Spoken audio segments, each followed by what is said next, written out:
Très bien. Est-ce que vous êtes bien desservi ou pas par les transports? Ah oui, oui. Notamment Alors le train. Creil, si vous voulez, c'est très méconnu en fait. C'est connu, on dit dans la presse, on parle de Creil malheureusement quand il y a des actes de délinquance. Bien. Mais Creil en fait a d'énormes atouts. Pourquoi? Parce que Creil est à 25 km de Roissy-Charles de Gaulle. Je vais vous dire, monsieur, entre Creil et l'aéroport Roissy-Charles de Gaulle, il n'y a pas un seul feu rouge. Il n'y a pas un seul feu rouge, il n'y a que le péage de l'autoroute A1.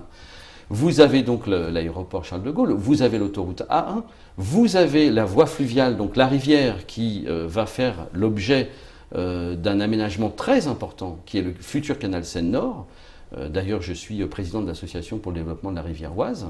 Et à ce titre, qui va jusqu'au nord, hein, le canal Seine-Nord. Alors, le canal Seine-Nord permettra le passage de bateaux à grand gabarit, c'est-à-dire qu'aujourd'hui, les péniches Fraissinet, ça fait du 700-800 tonnes.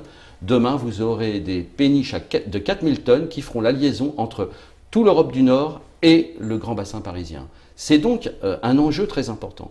Et puis en 2020, vous aurez le TGV qui va s'arrêter, passer à Creil, dans le cadre de la liaison entre la Picardie et l'aéroport Roissy-Charles de Gaulle. Donc vous avez aujourd'hui des enjeux et des éléments qui vont nous permettre de développer encore plus Creil.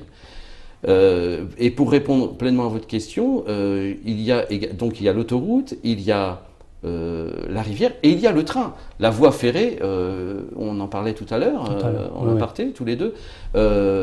C'est 25 minutes. C'est 25 minutes de Paris, c'est à 25 minutes de Paris. Voilà, donc personnellement, je pensais que c'était un peu plus loin. Non, c'est au sud, tout au sud de la Picardie, mais en fait, c'est aux portes de l'Île-de-France, c'est carrément aux portes du Grand Paris. Voilà. Ce qui fera